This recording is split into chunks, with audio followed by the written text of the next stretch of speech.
ஜாதகம் என்பது உண்மைங்களா? ஜாதகம் எழுதுறாங்க. ஜாதகம் அப்படின்னா சரி. சொல்கிறேன்.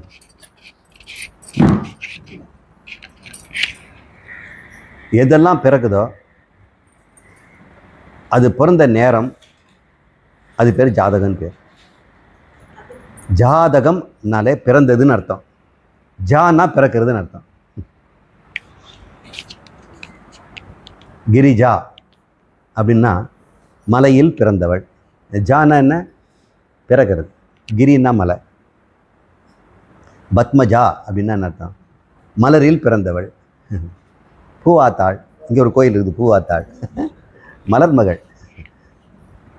பேர் பார்த்தா பூவாத்தான்னா கிராமத்து பேர் மாதிரி இருக்கு. அவள் கடவுள் பேர். பூவில் பிறந்து. ஜான்னா பிறக்கிறது. எது பிறந்தாலும் பிறக்கிறதுக்கு ஒரு நேரம் இருக்கும் இல்லையா? இப்போ அந்த நேரத்தை என்ன சொல்லுவோம்? இப்போ ஒரு மணி என்ன பாருங்கள், 6:20. இந்த பானையை நான் செய்து முடிச்சிட்டேன். இப்போ இதுக்கு ஜாதகம் வந்துடுச்சுல்ல? என்ன ஜாதகம் சொல்லுங்கள்? 6:20. அது சொன்னால் போதுமா? மாலை 6:20. அதுக்கும் சேர்த்து ஞாயிற்றுக்கிழமை மாலை. எந்த மாதம்? சித்திரை மாதமா? சித்திரை மாதம். இதுதாங்க ஜாதகம். ஜாதகம் உண்மையான என்ன அர்த்தம்? நம்ம பிறந்தது உண்மைன்னா ஜாதகமும் உண்மை தான்.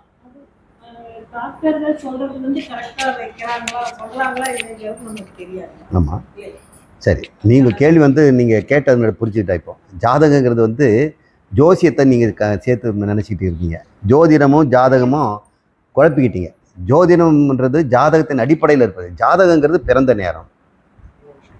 மனிதனுடைய பிறந்த நேரத்தை விஞ்ஞானப்படி, இன்டர்நேஷ்னல் டைமிங் படி அவங்க சொல்கிறாங்க. இப்போது 6:20 இங்கே சொல்கிறோம். நீங்கள் கனடாவில் இந்த குழந்தை இப்போ தான் பிறகுது, இதே சமயம் பிறகுது. அதுக்கு என்ன டைம் சொல்லுவோம்? 6:20 சொல்ல முடியும்? அப்படியே 12 ஹவர்ஸ் பின்னாடி போயிடுவான்ல. ஜப்பானில் போனோம்னா முன்னாடி இருப்பான். இப்படி நேரங்கள் ஒரே சமயத்தில் பூமியில் நம்ம ஒரே சமயத்தில் குழந்தை பிறந்தாலும் அவங்களுடைய இரவு பகல் நேரம் மாறி இருக்கிறதுனால மாறுது இல்லையா? இப்போ நாம் அதையும் சேர்த்தானே ஜாதகத்தை கணிக்கணும். இதுக்கு நம்முடைய இன்டர்நேஷ்னல் கிளாக்கை விட நம்முடைய கணித முறை இருக்குது பற்றியா, ஜோதிடம், அவங்க ஒரு கிளாக் வச்சுருக்கிறாங்க. அவங்க அவங்களுக்கு வேண்டிய கிளாக்கு இங்கே இருக்கிறது இல்லை, வானம்தான் கிளாக். அவங்க குழந்தை எங்கு பிறந்தாலும் அந்த பிறக்கும் பொழுது கிழக்கில் சூரியன் உதிக்கின்ற லக்னம் என்ன அப்படின்னு பார்ப்பாங்க. அதான் கிழக்கில் எந்த லக்னம் மாறிக்கிட்டே இருக்குமா? இதுதானே கிழக்கு நமக்கு. இப்போ ஒரு லக்னம் இருக்குது. லக்னம்னா ஒரு ராசி. 12 லக்னங்கள் இருக்குது, 12 கட்டங்கள் இருக்குது. ஒரு கட்டம் இங்கே எழுந்துக்கும். அந்த கட்டம் அப்படியே மேலே ஏறி இங்கே வந்துடும். அப்போ போகும்போது புது கட்டம் வந்துகிட்டே இருக்கும் இல்லையா? ஒரு கட்டத்தினுடைய அளவுனா 30 டிகிரி. 30 டிகிரின்னா இப்படி கை பிடிச்சிக்கங்க. இப்படி இருக்க கை வைங்க, இப்படி ஒரு கை வைங்க. 3 கை ஆகாயத்தை பார்த்தீங்கன்னா அது 30 டிகிரி. இது 10 டிகிரி. இப்படி கையை பிடிச்சோம்னா 10 டிகிரி. இது வரைக்கும் இங்கே உச்சியில் பார்த்தோம்னா 10 டிகிரி. 30 டிகிரி வச்சோம்னா கீழ் வானத்திலிருந்து 3 கை தூரத்துக்கு, 3 முஷ்டி தூரத்துக்கு வரைக்கும் ஒரு கட்டம். இப்போ ஒரு குழந்தை பிறந்ததுன்னா ஏதோ ஒரு கட்டம் அங்கே எழுந்துக்கும் இல்லையா? அதுதான் அவனுடைய ஜன்ம லக்னம். இதுதான் ஜாதகம். அந்த சமயத்தில் மற்ற கட்டங்களில் முள்ளுங்கள்லாம் நகருது. நம்ம கடிகாரத்தில் முள் நகர மாதிரி அங்கே 9 முள் நகருது. இங்கே 3 முள் தான் நகருது. நமக்கு 9 முள். ராகு, கேது, அப்புறம் சுக்கிரன், புதன், வியாழன், சனி, இவங்களெல்லாம் இந்த 9 கோள்களும் ஒவ்வொரு இடத்துல நிற்கும். அப்போ துல்லியமாக சொல்லிடலாம்ல. ஒரு குழந்தையின பிறந்த நேரத்தை துல்லியமாக சொல்லிடலாம். மாதம், வருஷம், நேரம், அந்த சமயத்தில் எந்த லக்னம் கிழக்க இருந்தது, அந்த சமயத்தில் நிலம் எங்கே இருந்தான், சூரியன் எங்கே இருந்தான், சுக்கிரன் எங்கே இருந்தான், சனி எங்கே இருந்தான், ஒவ்வொரு கட்டத்தில் அவங்க இருப்பாங்க. இது தாங்க அந்த காலத்தில் டேட் ஆஃப் பர்த். அது ஒரு திதியிலையும் சொல்லுவாங்க. பிறந்ததுக்கு பிறந்த நாள் நமக்கு நட்சத்திரத்தை சொல்லுவோம். அந்த ஏன்னா கிழக்கில் எந்த நட்சத்திரம் எழுந்துக்குதோ அவன் பிறக்கும்போது நிலா இருந்த நட்சத்திரத்தை நம்ம ஜென்ம நட்சத்திரம்னு சொல்கிறோம். இதெல்லாம் கொஞ்சம் சிக்கலானது, அதெல்லாம் விட்டுடுங்க. அது எக்ஸாக்ட்லி ஒரு டைம் டேபிள் மாதிரி. இப்போ கொடுக்குறதும் அப்போ கொடுக்குறதும் நம்மளுடைய மெத்தட் தான் பெஸ்ட்டு. அதில் ஒரு தப்பும் கிடையாது. டாக்டருங்க என் நேரத்துக்கு குறிக்கிறாங்கிறது வந்து அது முக்கியம் இல்லை. ஏதோ ஒரு நேரம் கொடுக்கட்டுமே, அதை வச்சு தானே சொல்ல முடியும். அதை நம்ம எப்படி இன்னும் சந்தேகப்பட முடியும்? உண்மையிலே மனுஷன் வந்து தாய் வயிற்றுலேருந்து வெளியே வரும்போதா பிறக்கிறான்? இல்லை. தாய் கருவுற்று 4-5 மாதம் குழந்தை வளர்ந்த பிறகுது அப்போந்தான் உள்ள ஜீவனே போகிறான். உடம்பு வேற, ஜீவன் வேற. புரியுதுங்களா? அம்மா அப்பா உடம்பு தான் கொடுக்குறாங்க, ஜீவன் நடுவில் தான் உள்ளே போகிறான். பிறந்த பிறகு இல்லை. அந்த டேட் யாருக்கு தெரியும்? அது தெரியாது. அந்த டேட்டு கரெக்டாக சொல்ல முடியாது. 4.5 மாதமாக இருக்கலாம், 5 மாதமாக இருக்கலாம், 7 மாதம் கழித்து கூட உடம்புல வரும். ஆனால் குழந்தை நல்லா வளர்ந்துருக்கும். 9 மாதம் கழித்து கூட உள்ளே போகாமல் இருக்கும். அப்போ குழந்தை வெளியும் செத்து தான் பிறக்கும். வெறும் உடம்போடு இருக்கும், ஜீவன் இருக்காது. இந்த ரகசியம்லாம் டாக்டருக்கு தெரியாது, ஜோதிடருக்கும் தெரியாது, யாருக்கும் தெரியாது. ஆனால் ஒரு கூட்டி குறைச்சி நம்ம பார்க்கும்போது இந்த பிறக்கு இந்த வெளியே விடுது இல்லையா, குவான்னு சத்தம் போடுது இல்லையா, அந்த நேரத்தை நம்ம எடுத்துக்கிறது தப்பு ஒன்றும் கிடையாதுங்க. ஏன்னா வானத்தில் அந்த நேரத்துக்குள்ளே பெரிய மாற்றங்கள்லாம் வரப்போகிறது இல்லை. அவங்க ஒரு 2 நிமிஷம் 3 நிமிஷம் தப்பாக சொல்கிறதுனால பெரிய சேஞ்ச் எல்லாம் நமக்கு வரப்போகிறதில்ல. நிலா வந்து மெல்ல தான் நகருது, அதுக்குள்ளே புது புது கட்டெல்லாம் போக போகிறதில்ல, ஒரு பிரச்சனையும் இல்லை. குணசேகர் கணபதியிலிருந்து கேட்டிருக்காருங்க சுவாமி. மனிதனுடைய சுபாவங்களை பிராரப்தம்தான் நிர்ணயிக்கிறதா எனில் செயல் சுதந்திரத்தின் பயன் என்ன? ஜனங்களுக்கு தலைவிதி மேலே ஒரு பயம். தலைவிதின்னா என்ன? அது தலையில் தான் எழுதியிருக்கிறாங்களா? ஷாம்பு போட்டு நல்லா குளித்தா தலைவிதியெல்லாம் அழிஞ்சிடுமா? தலைவிதி யார் எழுதுகிறாங்க அப்படின்லாம் நிறைய சந்தேகம் இருக்குது. விதி அப்படிங்கிறது என்னன்னு பார்க்கணும். இப்படி தான் உனக்கு செய்யணும், இப்படி செய்யக்கூடாதுங்கிறது பேர் தான் விதி. வேதத்தில் அந்த மாதிரி சொல்லுது, விதி வாக்கியம் அப்படின்னு பேர். செய்யலாம் செய்யக்கூடாதுங்கிறது விதின்னு சொல்கிறாங்க. இந்த இடத்துல அது இல்லை நம்மளோட தலைவிதிங்கிறது. வள்ளுவர் அதை ஊழ் அப்படிங்கிறார். தலைவிதி நல்லா இருந்ததுன்னா ஆகூழ் அப்படிங்கிறார். ரொம்ப தலைவிதி மோசமாக இருந்ததுன்னா போகூழ் அப்படிங்கிறார். ஆகூழ் போகூழ்ங்கிறார். அது உருவினை அப்படின்லாம் சொல்கிறாங்க. இது நிறைய பேருக்கு பயமாக இருக்குது. நம்ம தலைவிதி என்ன ஆகுமோ, ஜோதிடர்கிட்ட போய் கேட்டு என்ன அதுக்கு அடுத்த காலத்தில் நகருமா, நல்ல நேரம் பிறக்குதா, சுக்கிர தசை வருதா, குரு தசை பார்க்குதா, சனி எங்கேயாவது மறைஞ்சானா, இல்லை தலை மேலே நிற்கிறானா, சூரியன் ஏதாவது காப்பாற்றுவாரா, புத்தி எங்கே இருக்கிறான், சந்திரன் எங்கே மறைஞ்சு ஒளிவிட்டான், அவன் எங்கேயாவது போய் அவன் சொந்த வீட்டில் இல்லாமல் வேறு வீட்டில் உட்காந்துட்டு எட்டி பார்த்துட்டு இருப்பான். இப்படியெல்லாம் பயப்படுறாங்க. அதனால தான் இந்த விதியா மதியா, ஜோதிடம் உண்மையா, இதெல்லாம் நிறைய பேர் கேள்வி. இப்போ ஒரு மனிதனுடைய சுபாவம்னு ஒன்று இருக்குது. ஒவ்வொருத்தரும் ஒரு சுபாவம்னு நம்ம பார்க்குறோம். சின்ன குழந்தையிலேருந்தே பாட்டு பாடுறது நம்ம பார்க்குறோம்.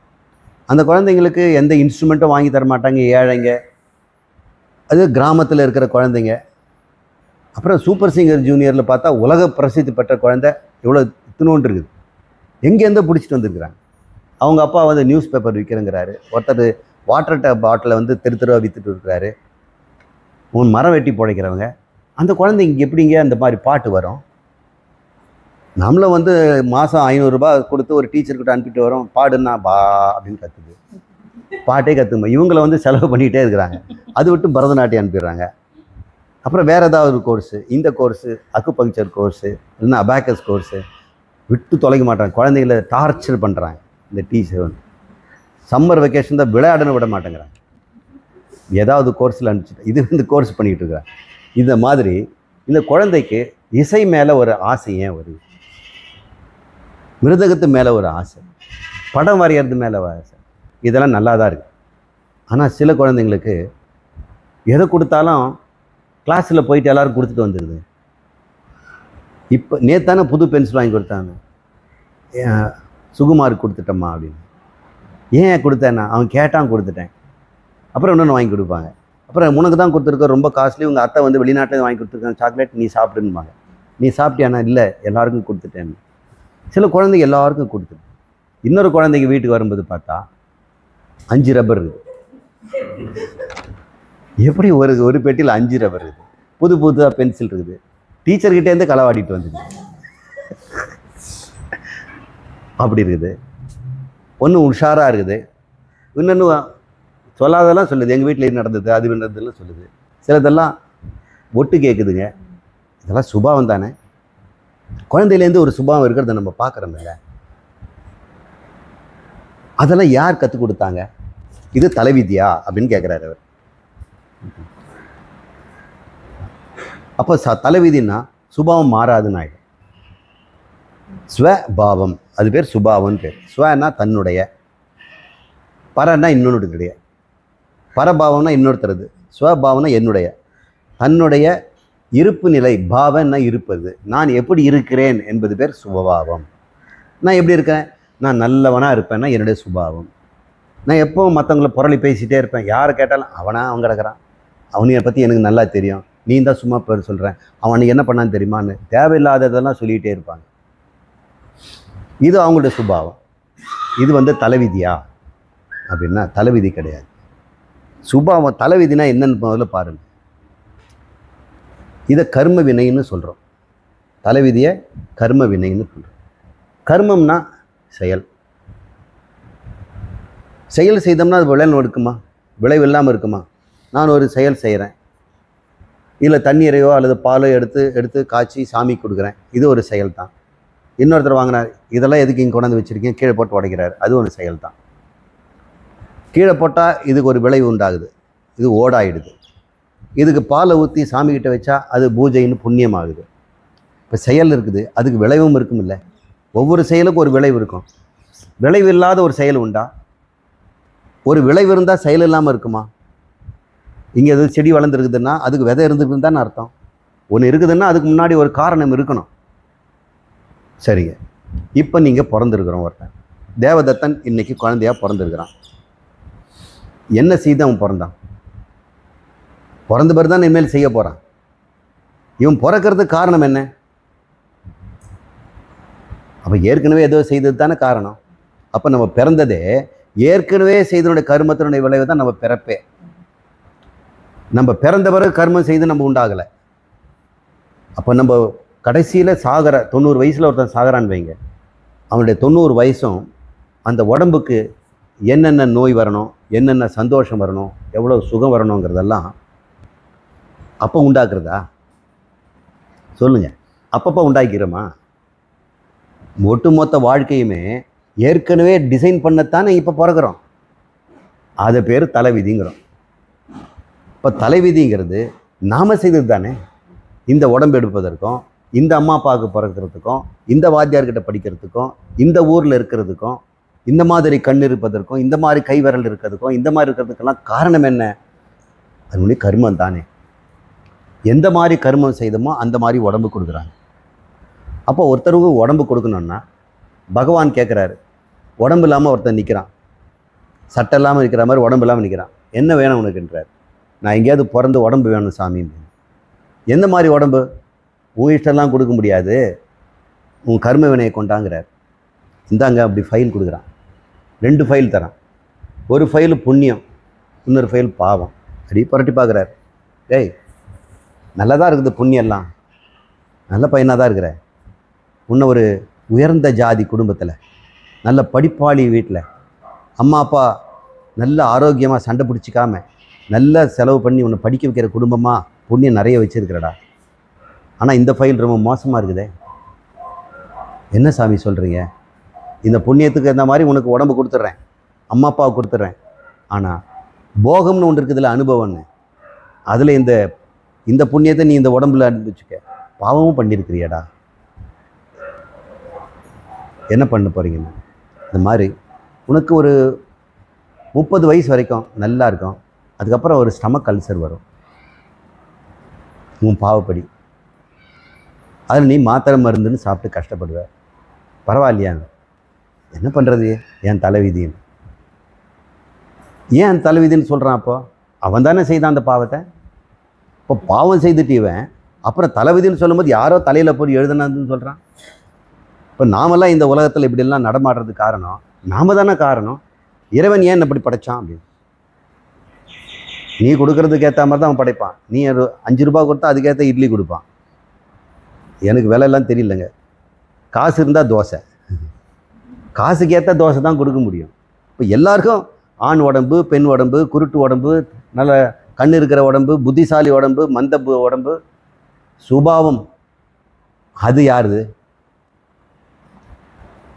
அது யாருது? தலைவிதியா? அது உன்னுடைய சொந்த சரக்கு.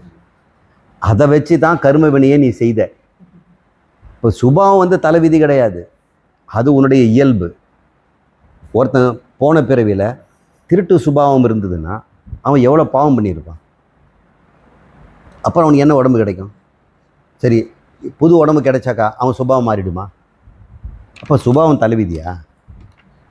சுபாவம் நம்முடைய சொந்த சரக்கு, அது உடம்பு எடுக்கிறதுக்கு தான் காரணம். அப்போ சுபாவம் நம்ம மாற்ற முடியாதா? தலைவிதி தான் சுபாவம் கொடுக்க முடியாது. தலைவிதியே நீ உருவாக்குறதே சுபாவத்தினால தான். நல்ல சுபாவம் இருப்பவன் நல்ல கர்மங்களை செய்கிறான், நல்ல விதியை உண்டாக்குறான், அடுத்த நல்ல பிற போகிறான், சொர்க்கத்துக்கு போகிறான்.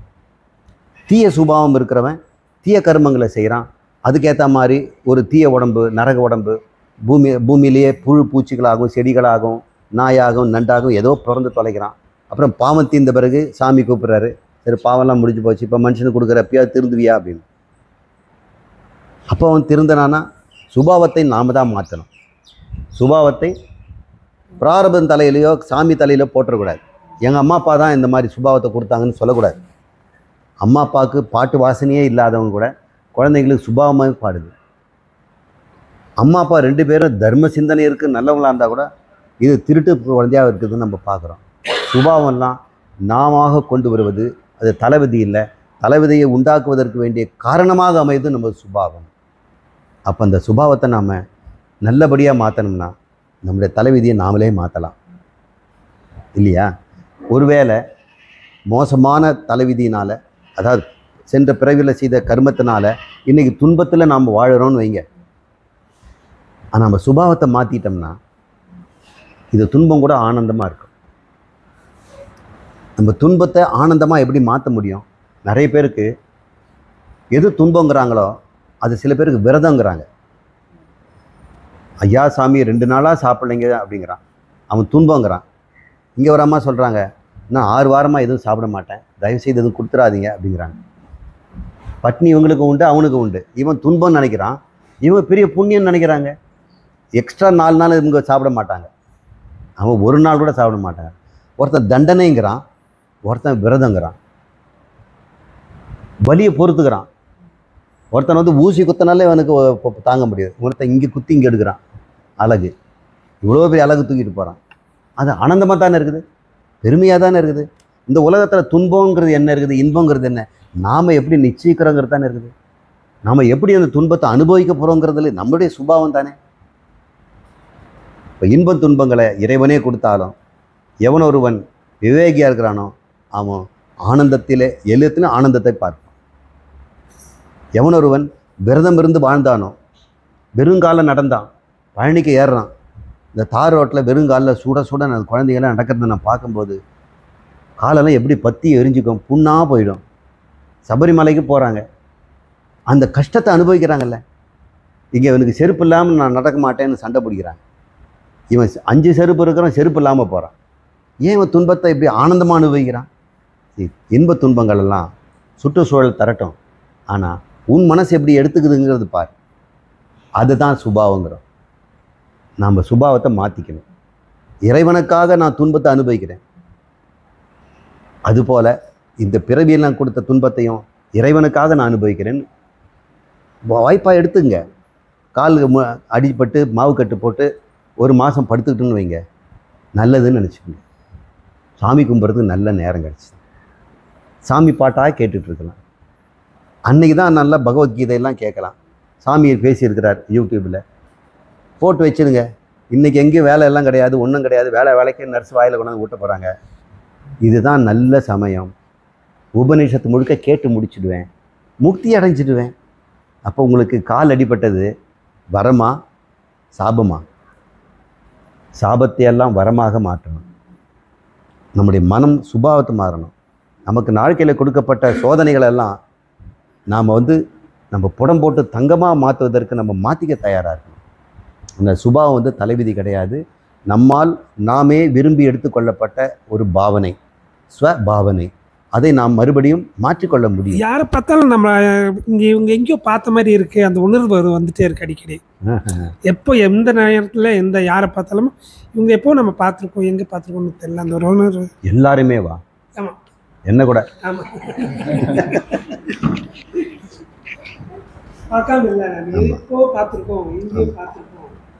அப்போ ரொம்ப நல்ல மனசு இருக்கிறவங்க அப்படி தான் இருப்பாங்க. அவங்க தன்னை பார்க்குற மாதிரியே பார்ப்பாங்க. தன்னை மாதிரியே இருக்கு, எங்கள் சொந்தக்காரர் மாதிரியே இருக்கிறாரு, எங்கள் தெருவில் இருந்தவர் மாதிரி இருக்கிறாரு, என்னோட படித்தவர் மாதிரி இருக்கிறாரு, என்னோட சித்தப்பா மாதிரி இருக்கிறாரு அப்படின்னா நல்ல மனசு இருக்கிறது அப்படி தான் இருக்கும். யாரை பார்த்தாலும் நமக்கு சொந்தங்களாக தெரியும், தெரிஞ்சவங்களாக இருக்கிறாங்க. பயப்படாதவர் அவர். முன்பின் தெரியாதவர் பார்த்தா கூட இவரை பார்த்த மாதிரி தானே இருக்குது. திருவள்ளுவரை பார்த்துருக்கிறனே, இவர் திருவள்ளுவர் மாதிரி இருக்கிறாரு, இவர் புத்தர் மாதிரி இருக்கிறாரு, இவர் சங்கரர் மாதிரி இருக்கிறாரு. நல்ல மனசு உங்களுக்கு. மற்றபடி இல்லைன்னா மனசில் வந்து முன்பின் தெரியாத மாதிரி பயந்துடும். யாரை பார்த்தாலும் தெரிஞ்சவராக இருந்தால் நமக்கு எங்கே பயம் இருக்குது? கலெக்டரை பார்த்தா கூட அட எங்கள் சித்தப்பா பையன் மாதிரி தான் இருக்கிறாரு, ஒன்றும் பண்ண மாட்டார். அவர்கிட்ட போயிட்டு நல்லா இருக்க குசலை விசாரிச்சுட்டு வந்துடலாம். என்ன இவ்வளோ துணிச்சலாக இருக்கிறீங்கண்ணே, எங்கள் சித்தப்பா பையன்கிட்ட எனக்கு என்ன பயம்? அப்படி இருக்கணும். எல்லாருமே நமக்கு அறிமுகமானவர்கள் தான். எந்த மனசுக்கு தூய மனசு இருக்குதோ அது எல்லா உள்ளாத்துலேயும் தன்னையே தான் பார்க்குது. சரி, கங்க்ராச்சுலேஷன்ஸ். நம்ம கேலக்ஸி மாதிரி இப்போ வெளியில் யூனிவர்ஸில் இதே மாதிரி கேலக்ஸிஸில் எர்த் மாதிரி ஏதாவது இருக்கலாம் இல்லைங்களா? ஸோ அங்கேயும் இதே அந்த பிரம்மம் ஆத்மா அந்த தத்துவம் தான் ஜென்ரலாக போயிட்டுருக்குமா? இங்கே இருக்கிற ஆத்மா வந்து அங்கேயுமே வந்து பிறப்பு எடுக்க முடியுமா, எடுக்குமா அப்படிங்கிறதுக்கு இதே மாதிரி ஒரு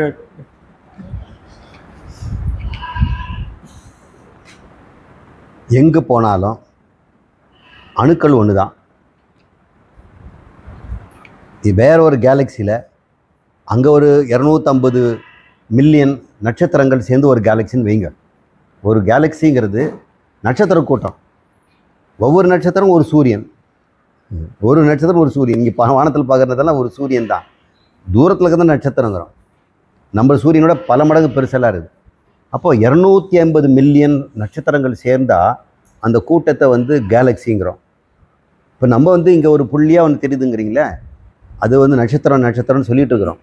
டெலஸ்கோப்பில் பார்த்தா அது 250 மில்லியன் நட்சத்திரம் சேர்ந்த ஒரு கூட்டம் இங்கேருந்து ஒரு புள்ளி மாதிரி தெரியுது. டெலஸ்கோப்பில் பார்க்கும்போது அத்தனை புள்ளியாக இருக்குது பார்க்குறோம்.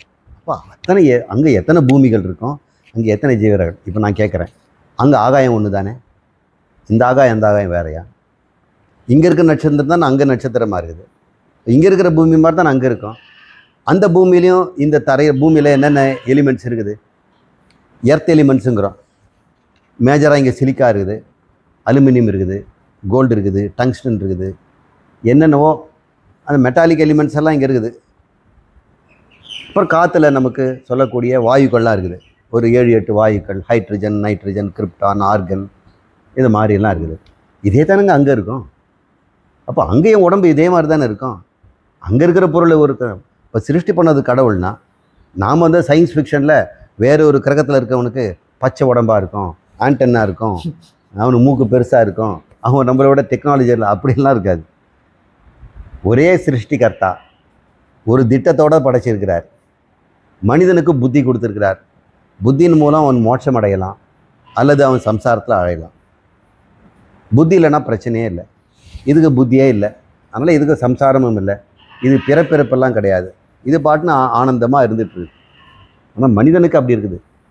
எங்கே போனாலும் இதே மாதிரி தான் இருக்கும். வீணாக கற்பனை பண்ணிக்கிட்டு சினிமாவில் இருக்கிற மாதிரி நம்ம நினச்சிக்க வேண்டாம். அங்கேயும் மனிதன் தான் இருப்பான், நிச்சயமாக இருப்பான். விவேகானந்தன் கேட்டிருக்காருங்க சுவாமிஜி, அத்வைதத்தின்படி உலகம் என்பது என்ன? பிரம்மத்தின் உபாதான காரணமா, பிரம்மத்தின் பிரதிபலிப்பா, அத்தியாசமா, மாயையா, மித்யாவா, கனவா, பொய்யா அல்லது இல்லாத ஒன்றா? இந்த ஜகத் என்பது பிரம்மத்தினிலிருந்து உண்டானது, அதுக்கு உபாதான காரணமாக இருக்குது. ஒரு கேள்வி, இந்த ஜகத் என்பது என்னன்னு கேட்குறாரு. இப்போ இருப்பது எத்தனை அப்படின்னு கேட்போம். என்னென்ன இருக்குதுங்க அப்படின்னு லிஸ்ட்டு போடும்போது ஃபஸ்ட்டு லிஸ்ட்டு நமக்கு கடவுளை தான் போடணும். அவருக்கு இருந்தால் தான் எல்லாமே இருக்குது. மீதி கடவுளால் படைக்கப்பட்டது. அப்போ எத்தனை இருக்குதுங்க? 2 தான் இருக்குது. கடவுள், கடவுளால் படைக்கப்பட்டது. சரி, கடவுள் அப்போ தனியாக இது கடவுள், அவரால் படைக்கப்பட்டது அப்படின்னு 2 இருக்குதா? அப்படியும் இல்லை. ஏன்னா கடவுள் தான் படைக்கப்பட்ட ஜகத்தாக இருக்கிறார். அப்போ இதுதான் கடவுள், இது தான் ஜகத்து. இது நீ கடவுள்னும் பார்க்கலாம், ஜகத்துன்னும் பார்க்கலாம். எப்படி? இது பானைன்னு பார்க்கலாம், மண்ணுன்னும் பார்க்கலாம்.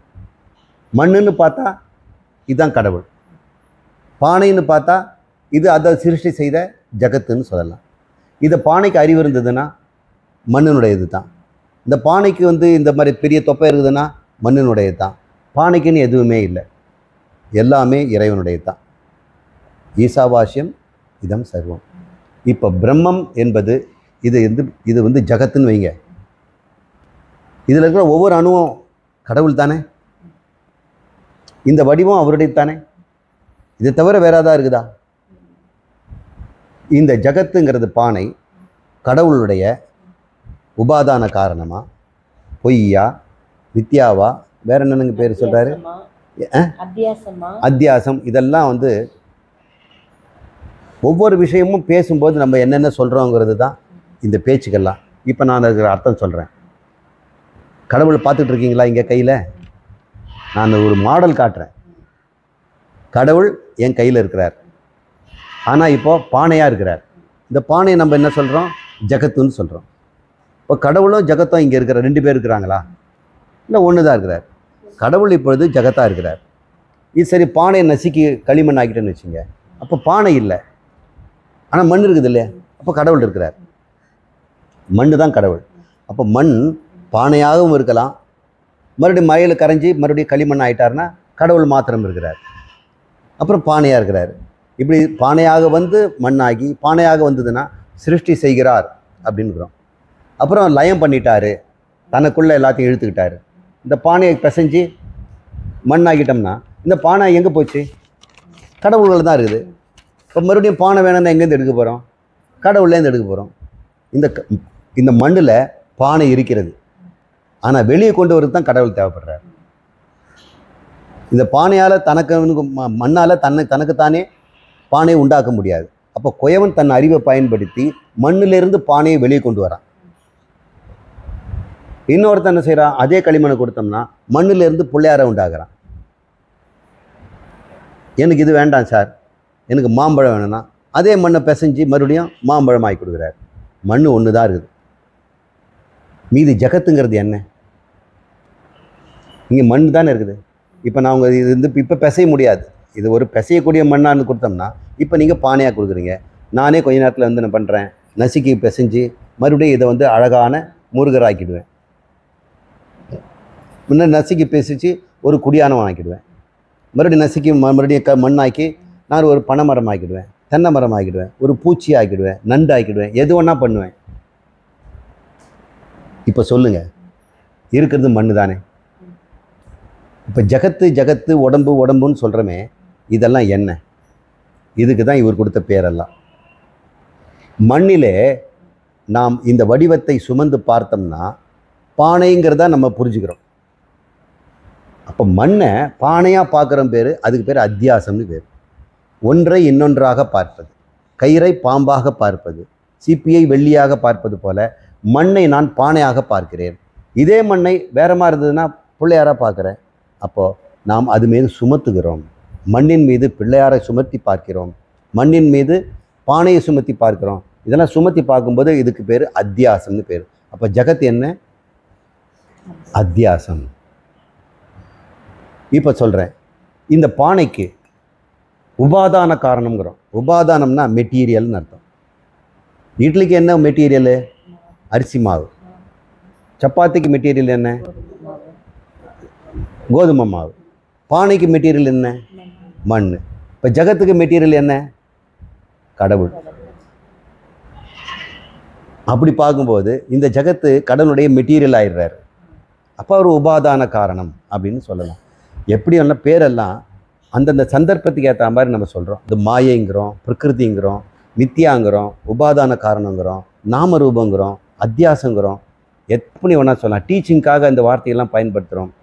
நாம் என்ன பண்ணுறோம்? இருக்கிறது பிரம்மம் மாத்திரம்தான், மண்ணு தான். இப்போது பானைக்கு மண் கட்டாயம் வேணும். பானை இருக்கணும்னா கட்டாயங்க மண் இருக்கணும். இப்போ ஜகத்து கட்டாயம் இருக்கணும்னா கடவுள் இருக்கணும். இப்போ நான் கேட்குறேன், மண் இருக்கணும்னா பானை இருக்கணுமா? மண்ணே நீ பானையாக இருந்தால் தான் இருப்பியான்னு நீ ஒருத்தர். நீ என்ன வேணா ஆகினா நான் இருந்துகிட்டே இருப்பேன். பானையை நீக்கினா கூட நான் இருப்பேன். அப்போ மண் வந்து பானையை நம்பி இல்லை, பானையை சார்ந்து இல்லை, அது சாராமல் சுதந்திரமாக இருக்குது. ஆனால் பானையோ மண்ணை சார்ந்து சுதந்திரம் இல்லாமல் அடிமையாக இருக்குது. இப்போ சொல்லுங்கள், ஜகத்தை நம்பி ஜெகநாதன் இருக்கிறாரா, இல்லை ஜெகநாதனை நம்பி ஜகத் இருக்குதா? ஜெகநாதனை நம்பி ஜகத் இருக்குது. அப்போ ஜகத் இல்லாவிட்டால் ஜெகநாதன் இல்லாமல் போயிடுவாரா? அவர் எப்போவுமே இருப்பார். இப்போ கடவுள் எப்பவுமே இருப்பார். தன்னிடம் இருந்து தன் அறிவை கொண்டு இந்த பிரபஞ்சத்தை வெளிப்படுத்துகிறார். மறுபடியும் தனக்குள்ளே கொண்டு போய் வச்சுக்கிறார். அதனால் அறிவு அழிஞ்சிடுமா? இல்லை. ஒரு மண்ணிலிருந்து பானையை கொண்டு வரதுக்கு ஒரு அறிவு தேவைப்பட்டது. இப்போ பிரம்மம் தன்னிலிருந்து ஜகத்தை கொண்டு வரதுக்கு ஒரு அறிவு தேவைப்படுது. அந்த அறிவை தான் நம்ம வேதம், அதுதான் அவருடைய சிருஷ்டி சக்தி அப்படின்னு சொல்கிறோம். அதுக்கு மாயா அப்படின்னு பேர். மாயா சக்தி, சிருஷ்டி சக்தி. இப்போ பிரம்மம் கடவுள் தன்னுடைய மாயா சக்தி என்ற அறிவினாலே தன்னிலும் இருந்து ஜகத்தை வெளிப்படுத்துகிறார் அப்படின்னு சொல்கிறேன். நானே ஒரு பெரிய பாடகன் வச்சுங்க. இப்போ ஒரு பாட்டு பாட போகிறேன். என்னிலேருந்து அந்த பாடம் வெளிவருது. எதை கொண்டு பயன்படுத்துகிறேன்? அந்த பாட்டை கொண்டு வரேன். என்னுடைய அறிவை கொண்டு பயன்படுத்துகிறேன். எனக்கு பாட்டு அறிவு என்கிட்ட இருக்குது. அந்த பாட்டு அறிவை வைத்துக்கொண்டு நான் என்கிலேருந்து பாட்டை வெளிப்படுத்துகிறேன். வெளிப்படுத்துறதுனால என் பாட்டை வெளியே போயிடுச்சா? என்கிட்ட தான் பாட்டு இருக்குது. இன்னொரு தடவை பாட சொன்னாலும் நான் பாடுவேன். பாடி முடித்த பிறகு கொஞ்சம் ரெஸ்ட் எடுத்து மறுபடியும் அதே பாட்டை பாடுவேன். இதைத்தான் கடவுளும் செய்கிறார்.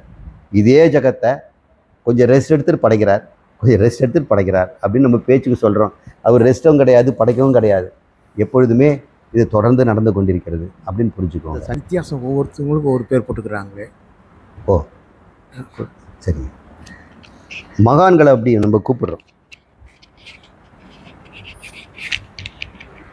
ஸ்ரீ அப்படின்னு சொன்னோம்னா எதெல்லாம் சிருஷ்டிக்கப்பட்டதோ கடவுள்கிட்டேருந்து அதுக்கு ஸ்ரீன்னு பேர். கடவுள் படைக்கணும்னா ஸ்ரீ வேணும். ஸ்ரீ இல்லைன்னா அவர் படைக்க முடியுமா? ஏன்னா படைக்கப்பட்டது பேர் என்ன? ஸ்ரீ. இது என்னது? ஸ்ரீ. இது என்ன? ஸ்ரீ. படைக்கப்பட்டதெல்லாம் ஸ்ரீ. அதை நம்ம தமிழ திருமகள் அப்படின்னு சொல்லுவோம். திருமகள் இல்லைன்னா விஷ்ணுவால் படைக்க முடியுமா? பார்வதி இல்லைன்னா சிவனால் படைக்க முடியுமா? அப்போ பார்வதிங்கிறது சக்தி. இப்போ ஆம்பளையை நம்ம என்ன பேர் வைக்கிறோமோ அதுக்கேற்ற மாதிரி பொம்பளைக்கு ஒரு பேர் மாற்றிடும். சிவன்னு பேர் வச்சா பார்வதிங்கிறோம், விஷ்ணுனா லக்ஷ்மிங்கிறோம். லக்ஷ்மி தான் ஸ்ரீ. அந்த படைப்பு சக்திக்கு பேர் அது பேர். உங்ககிட்ட என்னென்ன சக்தி இருக்குது? ஒரு என்ஜினியர் இருக்கிறாரு. நம்ம கண்ணன் வந்து எலக்ட்ரீஷியன். அவர் எலக்ட்ரிசிட்டி பற்றி எல்லாம் தெரியும். வோல்டேஜ் பற்றியும் வாட்டேஜ் பற்றியும் அது எல்லாமே அவருக்கு தெரியும். அது அவருடைய ஸ்ரீ. அதை வச்சு அவர் படைக்கிறாரு. இப்போ நமக்கு இப்போ தறி வச்சுருக்கிறவங்க வந்திருக்கிறாங்க, குழந்தைங்கள்லாம் வந்திருக்குது. இன்றைக்கி பெருந்துறையிலேருந்து வந்திருக்கிறாங்க. அவங்களுக்கு இந்த பவர் லூமில் இருக்கக்கூடிய ஸ்ரீ இருக்குது. அதான் ஸ்ரீ. படைப்பும் சக்திக்கு ஸ்ரீன்னு பேர். இப்போ கடவுளுக்கு ஸ்ரீன்னு போடுறதுல என்ன தப்பு? திருமகள் உடையவர், அது இல்லைன்னா அவரை படைக்க முடியாது. அவருடைய சக்தி. சக்தி இல்லாமல் இருப்பார் அவர்? அவர் இருப்பார். படைக்கும்போது தான் சக்தி தேவை. அவர் சக்தி குறைஞ்சிடுச்சுன்னா சொல்ல முடியாது. ஏன்னா சக்தி அவர் தான். அப்போ சக்தியை உடையவர்றதுனால அவர் பேர் சக்தன்னு பேர், ஸ்ரீமான்னு பேர். ஸ்ரீ உடையவனுக்கு ஸ்ரீமான். அப்போ நம்ம எல்லாரையும் எப்படி கூப்பிட்றோம்? ஏதோ ஒரு சக்தி உடையவன் தானே மனிதர்களெல்லாம். உங்களுக்கு இருக்கிற சக்தி மாதிரி அவனுக்கு ஏதோ சக்தி இருக்குமில்ல. திருடனுக்கு கூட திருடுற சக்தி இருக்குது, பாடுறவனுக்கு பாடுற சக்தி இருக்குது, பொய் சொல்கிறவனுக்கு புழுகிற சக்தி இருக்குது. எல்லாமே ஸ்ரீமான் தான். அதனால் நாம் வந்து ஸ்ரீமான் அப்படின்னு சொல்கிறோம், பெண்களை ஸ்ரீமதி அப்படின்னு சொல்கிறோம். அதனால் பிரம்மஸ்ரீ என்று சொன்னால் பிரம்மம் என்றால் கடவுள், படைக்கிறது அவருடைய சக்தி ஸ்ரீ, ரெண்டும் சேர்ந்து தான் இருக்குது. இறைவனும் இறைவியும் சேர்ந்தவர்கள். அதனால் பிரம்மஸ்ரீன்னா அவன் இறைவன், படைப்பும் சக்தியோடு கூடிய கடவுள் அப்படிங்கிற ஒரு பெருமைக்காக சொல்கிறோம். அப்புறம் இன்னொன்று என்ன சொன்னீங்க? பூஜ்யஸ்ரீ. இந்த ஸ்ரீ உடையவன் யார்? ஸ்ரீமான், ஸ்ரீநிவாசன். நிவாசன்னா வீடு, வீட்டுக்கெல்லாம் நிவாசன் பேர் வச்சது. இந்த ஸ்ரீ குடியிருக்கிற இடம் அவர், அதனால் ஸ்ரீனிவாசன். அந்த ஸ்ரீனிவாசன்கிற மாதிரி அவன் பூஜைக்கு தகுந்தவன் தானே, அதனால் அவனுக்கு பூஜ்யஸ்ரீன்னு பேர். இப்போ ஸ்ரீனிவாசனுக்கு இன்னொரு பேர் என்ன? பூஜ்யஸ்ரீ. எல்லாரும் பூஜிக்கிறாங்க, தேவர்கள் பூஜிக்கிறாங்க, மனிதர்கள் பூஜிக்கிறாங்க, இந்த அண்ட சராசரமாக பூஜிக்குது. பகவானே எங்களை கைவிட்டுறாதீங்க, நீங்கள் இல்லைன்னா ஆகாயம் இருக்காது, காற்று வீசாது, அக்னிக்கு சூடு இருக்காது, தண்ணிக்கு குளிர்ச்சி இருக்காது. இதெல்லாம் நீங்கள், உங்களுடைய அறிவு, உங்களுடைய சரீரம், ஆனால் நீங்கள் கைவிட்டுறாதீங்கன்னு கூப்பிட்றோம் இல்லையா? அதனால் பூஜ்யஸ்ரீ, பூஜிக்க தகுந்தவர். சில சமயம் பூஜ்யங்கிறது வட்டத்துக்கு போடுறோம், ஜீரோக்கு. ஏன்னா அது முழுமை, வட்டம்தான் முழுசு இருக்கிறது இல்லையே. வட்டத்துக்கு வந்து முடிவும் இல்லை தொடக்கமும் இல்லை, பூர்ணமாக இருக்கிறதுனால பூர்ணத்தின் அடையாளம், கடவுளின் அடையாளம், வட்டம் போடுறோம், அதுக்கு பூஜ்யம்னு பேர் வச்சுருக்கோம். அதான் அர்த்தம். எல்லாம் பூஜ்யமாக போச்சு இல்லை, கடவுளாக போச்சுன்னு அர்த்தம். வேற என்ன கேள்வி? நல்ல நல்ல கேள்வி கேட்குறீங்க. இப்படி இருக்கும்போது நமக்கு தெரியாத விஷயம்லாம் நமக்கு ரொம்ப சந்தோஷமாக இருக்குது. இவ்வளோ நல்ல சொற்களை நம்ம தமிழில் பயன்படுத்துகிறோம். மற்ற இங்கிலீஷ்காரங்களுக்கு இதை மாதிரிலாம் ஒன்றுமே தெரியலையே. அவன் பிஸ்னஸ் லாங்குவேஜ் தானே, English is a business language. French நிறைய ரூல்ஸ்க்கு இருக்கும். ஃப்ரெஞ்சு வந்து அந்த லாங்குவேஜில் வந்து தப்பாகவே இன்டர்ப்ரெட் பண்ண முடியாதான். இங்கிலீஷை கூட நம்ம கமா ஃபுல் ஸ்டாப் மாற்றி தப்பாக புரிஞ்சிக்கலாம், ஆனால் ஃப்ரெஞ்சு லாங்குவேஜை தப்பாகவே புரிஞ்சிக்க முடியாதுங்கிறாங்க. அதனால் நிறைய ரூல்ஸ் எல்லாம் ஃப்ரெஞ்சில் தான் எழுதியிருக்கிறாங்க. ஒரு தமிழுக்கு வந்து கலைநயமும் அழகும் சுந்தரமும் இசையும் இருக்கிறதுனால அதுக்கு தமிழுக்கு வந்து இயல், இசை, நாடகம் மூணையும் அதனால் கொடுக்க முடியுது. மற்ற லாங்குவேஜில் நாடகம் கொடுக்க முடியாது, இயல் கொடுக்க முடியாது, இசை தர முடியாது, இசை பாட முடியாத பாட்டெல்லாம் இருக்குது. ஆப்பிரிக்கன் லாங்குவேஜில் இசை எப்படி பாடுறது? சைனீஸ் பாட்டு எப்படி இருக்கும்? இசைக்கு ஒழுத்து வருமா? எல்லா விதமான சுரங்களும் போட்டு நம்ம பாடுறோமே, சைனா மொழியில் பாட முடியுமா? ஒயின்னு கத்திட்டு இருப்பான். நம்ம தமிழுக்கு அதெல்லாம் உண்டுங்க, நல்ல மொழி.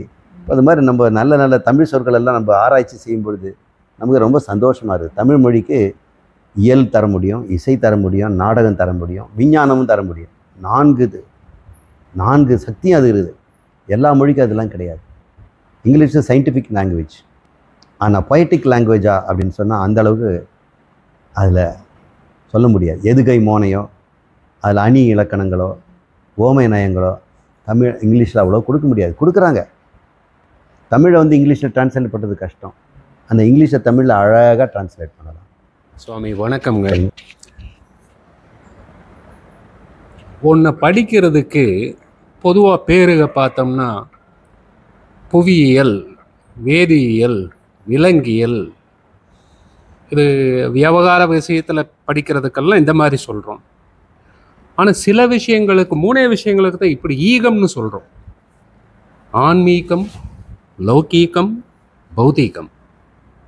இந்த ஈகம் அல்லது இயல் இது ரெண்டுக்கும் எப்படி புரிஞ்சுக்கிறதுங்க?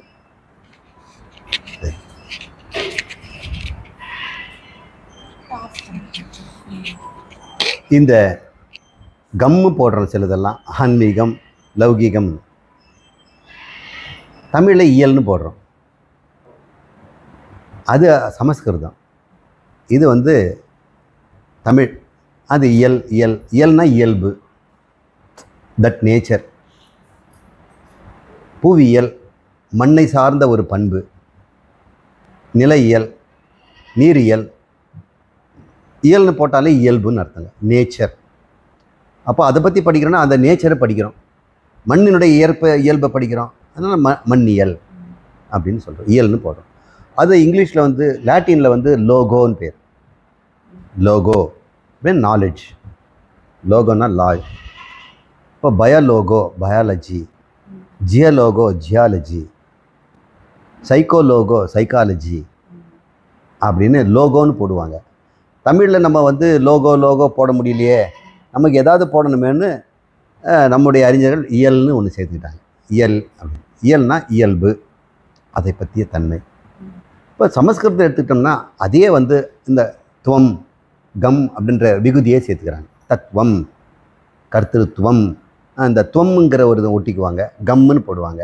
ஆன்மீகம், லௌகீகம், வைதீகம், அவைதீகம் அப்படின்னு போடுறாங்க. அந்த தன்மையில் இருக்கிறது தத்துவம், அந்த தன்மையில் இருக்கிறது தத்துவம்.